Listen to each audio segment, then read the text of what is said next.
What's up, guys? Welcome back to another GameJazz Top 5 video. This week we're talking about the Game Awards 2019. My name is SpikeJamer39, and joining me are my two co-hosts. Introduce yourselves. Hey guys, I'm what you would call the layman gamer, and that means that I play games just for you, the people. And my real name is Mike Wazowski. That's right, Mike Wazowski. No relation to the one-eyed monster. I am Petrol Dragon. I'm here to say that I'm sponsored by ExxonMobil, by gas, by oil, and play games. So getting into it, guys, I just thought we could all spend a few minutes getting really close to our microphones and talking about the Game Awards. Some people say maybe the Game Awards are for scrubs, but what do you guys think? I just want to say that we as gamers love to see our favorite creators being lifted up. Tyler Marie Blevins, also known as Ninja. Steve Harvey started his YouTube streaming show. It's called What? And he plays games on the N64 and he streams them with the help of his daughter. So guys, we're coming at you with the top 5 moments from the Game Awards 2019. This can be good or bad, controversial or pleasant. These are our favorite moments. Let's take it away. This is our collective number 5, but it's number 5 because it's the most important to me. And that was the moment when the vice president of Sony rolled up with a big katamari damashi ball and sort of scooped up about 3/4 of the crowd members sitting in the front row. And to just watch the VP of Sony crush all those human bodies under that big, beautiful ball, it brought a tear to my eye. I know it brought a tear to yours. And I want to see more of that. Pretty sure I heard in the news earlier this morning that he has grown in size and he has taken out most of downtown LA at this point. That was an unprecedented moment of live televised violence, to be sure. You know, obviously we're all here for it. We as gamers can appreciate seeing the people die at the hands of the big video game ball. But we're going to keep it rolling. We're going to talk about number 4, top moment. Now, this one is where things got a little weird at the Game Awards. You know, every year they'll have a CGI mascot come out at an awards show. And this time, the hand from Hamburger Helper came and announced that Hamburger Helper was bringing a new video game that was actually a shirt. So what do you guys think of this?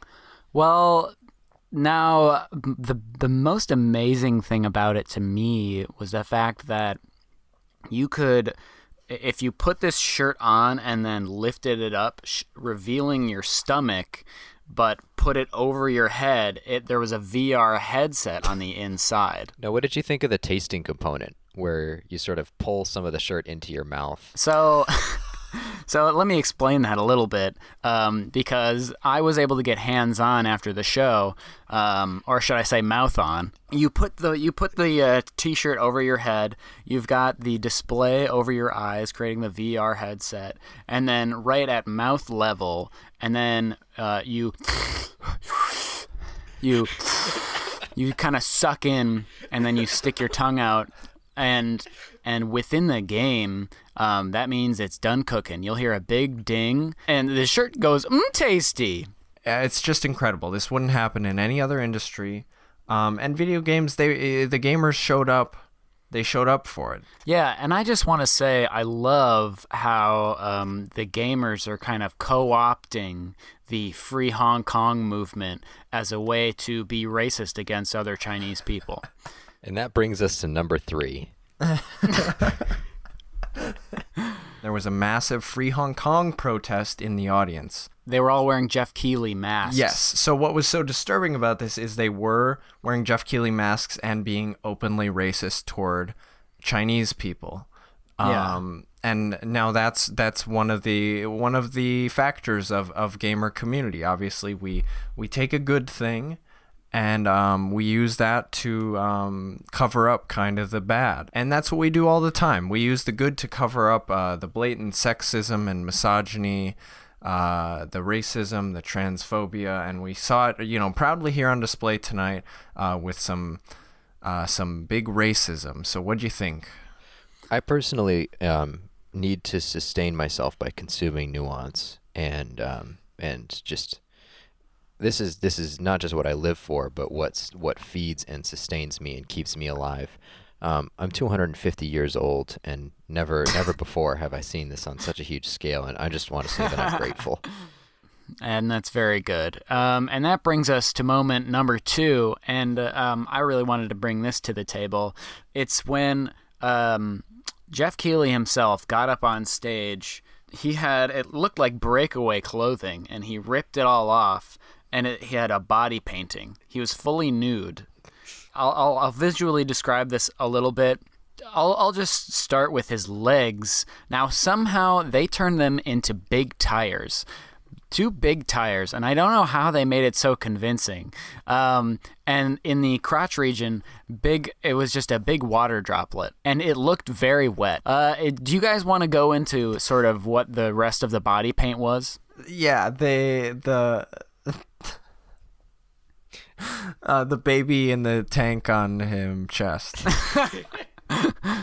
The thing that I liked the most was his face was just painted in so many eyes. And I say painted, but the pupils were moving. They were all taking turns winking at the crowd. So I think everybody in the audience who was left, who didn't get crushed by the big katamari ball, got a wink. And the craziest part of it to me was after he turned around and he revealed all of the eyes on his face, you could see kind of a weird movement on his shoulder. And then all of a sudden you see out of his shoulder skin, Hideo Kojima's head popped out. He was screaming. Tell us what he screamed. It was Free Hong Kong. And I guess that brings us to number 1. What did you guys think about it? It was interesting, at least. It was interesting. I'm going to remember it. For those who don't know what we're talking about, and I kind of find it hard to believe. Yeah, this is kind of the one you're going to be seeing in the headlines. Yeah, and this is kind of maybe the biggest game announcement, I would say, in the past, 10 to 15 years from what I can remember. Mm-hmm. It's got all the gamers hyped. So, Petrol, why don't you take us through just sort of the opening of the trailer? So what it was is... I'm sorry, can I cut you off there real quick? I just want to mention, to introduce this trailer, they actually brought out the baby from the TV series Dinosaurs. Yeah. The baby dinosaur that wears a diaper. I like when they have a diaper. Yeah, that was really good. And then so getting to the actual trailer. But there was actually another point. Right after they showed this trailer, the baby dinosaur was still there, and still wearing a diaper, which is kind of funny. But and then they actually brought out Tommy Pickles from Rugrats after the trailer. I love a character in a diaper. It's great. You can go ahead, Petrol Dragon, and you can kind of describe what this trailer was for us.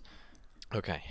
So obviously after the baby dinosaur from and I thought it was so great when Reptar walked out with a full diaper on, and he was full sized as well.